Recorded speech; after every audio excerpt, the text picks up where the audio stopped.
Hi YouTube, welcome back to my channel. I am probably going to call this video Have I Fallen Out of Love with Tom Ford or something like that, which to be honest is kind of clickbait because I haven't fallen out of love with Tom Ford to the extent I'm likely to stop singing the praises of some of his makeup products in future, and always looking at the collections and often buying from them.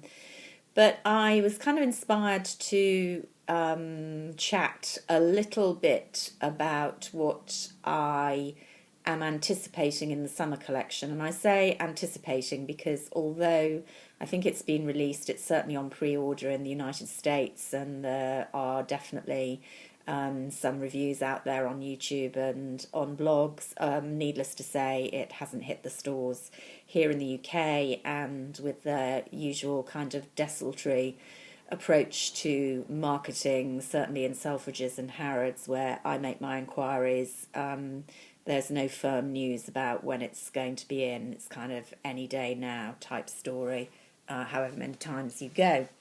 So I posted on my Instagram a photo of some of last summer's products that I was using in anticipation, and a couple of people asked me what I planned to buy, and that kind of made me think that about what I plan to buy on the basis of what I've seen of kind of previews and reviews, and think a bit more about the collection. And I realised I wasn't really as excited for this summer's collection as I usually am, and so I thought I'd talk a little bit about that. So be forewarned, I'm not showing you any new products from the summer Tom Ford collection because I haven't got them yet. These are just some thoughts about why I think, on reflection, and before it's fair to say I've actually seen it in person, this year's summer collection is a bit lazy.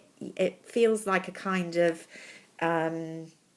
mishmash of things that he's done before, or almost copied from other lines. So what do I mean about that? Well, the last 2 years, the summer collection has been, I think, really stunning. I got into it 2 years ago, which I think possibly was the first year of this kind of new format of these, you know, beautiful centerpiece large palettes instead of in the typical brown and gold, in this white and gold, luxurious, you know, beautifully curved. They feel fantastic and are super glamorous palettes with multi-products in.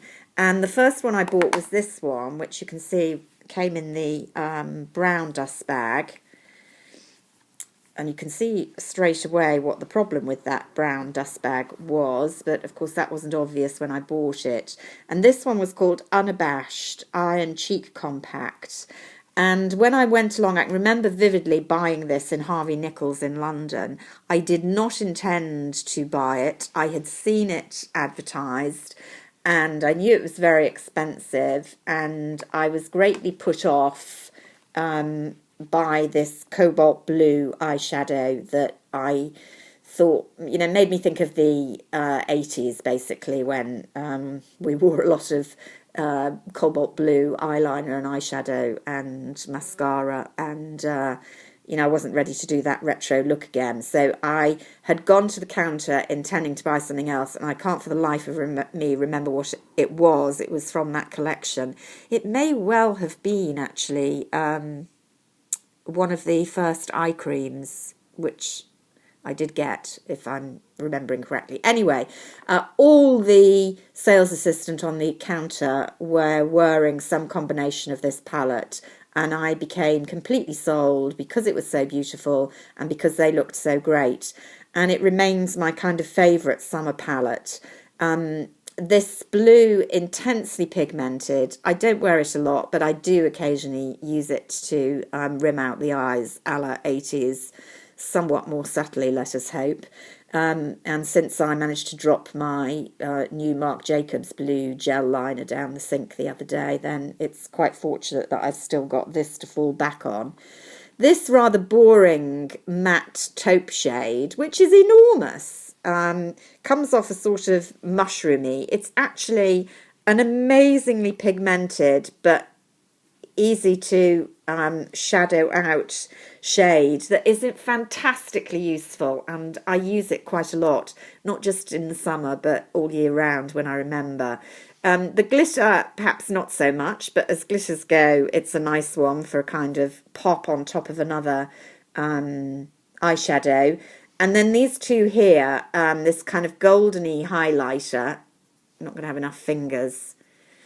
Can I say, apropos, this is basically the solid version of Firelust, which is the liquid highlighter that came out last summer and is part of this summer's collection. And then this gorgeous powder, corally peach. I've put it over eyeshadow there. It's not very good. That's better. Insanely pigmented, but very, very blendable. A kind of forerunner of the famous pink sand in powder form, and really, really flattering. You know, just gives that kind of goldy glow on top of the coral.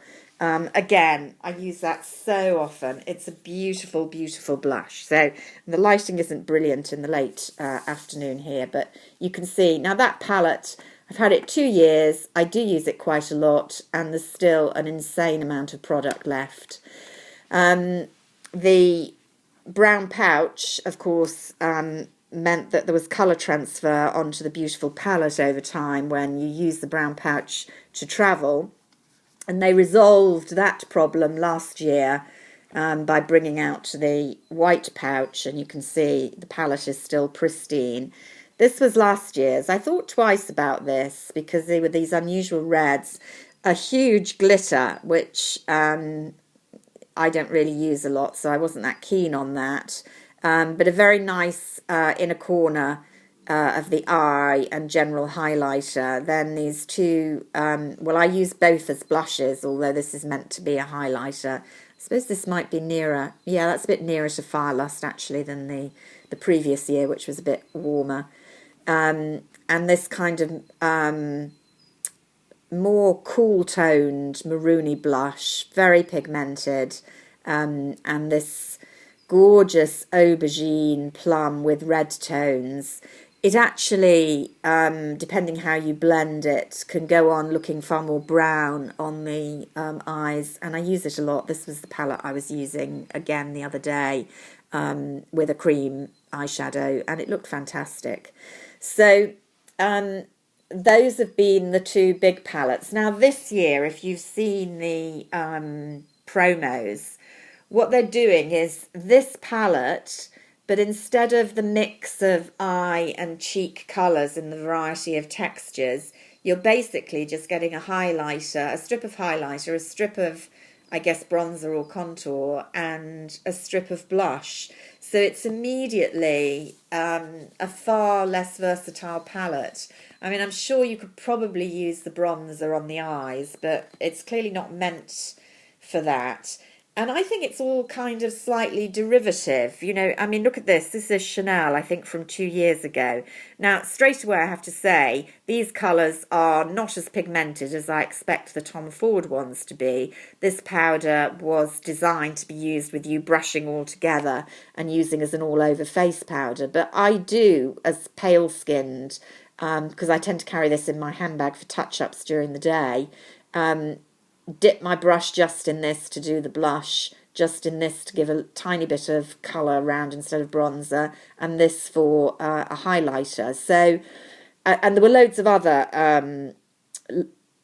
brands that did a similar thing or have done in the last couple of years. So that's what I mean when I say it feels kind of lazy, that rather than thinking of another kind of more multi-use palette in this format, but with a different and interesting colour scheme, he's gone for reproducing in an enormous size a product that, you know, to be frank, a lot of his fans will already have got. And then there are a lot of re-promotes. He's re-promoting the Terra bronzer in this small size. They've done it in the big sizes. You know, it's a great bronzer, especially for lighter skinned, cooler toned, cooler medium toned. If you don't like anything too orangey, I recommend it, but he's done it before many times. Re-promoting the fabulous Pink Sand. I'm not dissing Pink Sand. It was ridiculous that it was only limited edition. It's the most beautiful cream blusher ever. You've heard me rave and rave about it. But there we go. I use it all the time. Barely made a dint in it. It's going to become permanent with this range. So good opportunity to stock up on that. But again, done it before. Then there are one or two palettes called Bi-Coastal in, I think, roughly this size, but with two kind of highlighter products. My understanding is they're the kind of texture of these kind of gel powder highlights that Estee Lauder have done. No surprise there, of course, Estee Lauder actually owned Tom Ford. They've done them for years, and Tom Ford brought it out, particularly in Moodlight last year. Again, gorgeous product. There'll be less of it in the new format, and they do look to be pretty colours, so I may end up getting one of those. And also in this size, I think there is another kind of bronzy cream. I've forgotten what it's called, Piano Soleil, something like that. I'll definitely look at that. I wondered if it was like the bronze gel sticks from a few years ago from Tom Ford, because I have one of those still, but I'm told not, so I may be in the market for that. And then there are abundance of lip products, which again, when I saw them, made me think of Dior. They've got, two colours, so a central colour and then a colour round the outside. And that seemed to me, again, something that other lines have done, particularly Dior. I'll have to look what they're like, because I do often love Tom Ford lip products. There is something about them that gets me every time. But on the face of the promos, I wasn't that excited. One final rant. I've said for years I would be happy with Tom Ford sizing going down, because the products are of such highly pigmented quality that I never get through them. Well, be careful what you wish for, because of course they brought out these cream eyeshadows in smaller pots, and one or two of us started to say the consistency and quality isn't as good, and boy, now that I'm really using them, definitely isn't. You can see how much I've used of this one. I bought 6. I bought all, 6 colours, stupidly. This one is Opal, and I'm well into it. Compared with, one of the old ones, here's Escapade from 2012, and I wear it a lot, and over years, similar usage, and that's all down to the consistency and pigmentation. These new releases from this year are verging on watery. You don't notice it when you first swatch. Well, you do a little bit. You certainly don't get the colour payoff, albeit this is a lighter colour. But it's really the kind of feel is almost watery. And the effect of that is that they crease, is the bottom line, far more than the old ones did, and they wear off. They're not nearly as good a product as they used to be. So I really, really am falling out of love with the Tom Ford cream eyeshadows, which prior to this launch I would have said were streets ahead of any similar products, but I would now definitely prefer Burberry and Chanel's Ombre what are they called? Illusion d'Ombre, although they're a different consistency, but better quality than these. So yeah, so there we have it. A little bit of a rant, a little bit of negativity instead of joyous anticipation of the arrival of Tom Ford Summer 2016. Lord knows when, but soon at the counters here in the UK. Doubtless I will have to eat humble pie when I come back with a sack full of Tom Ford products that I rave about. But I just thought I'd share a few thoughts with those who are interested before the event. If you've bought any and loved them, do let us know in the comments below your recommendations. And I shall speak to you all soon. Bye for now.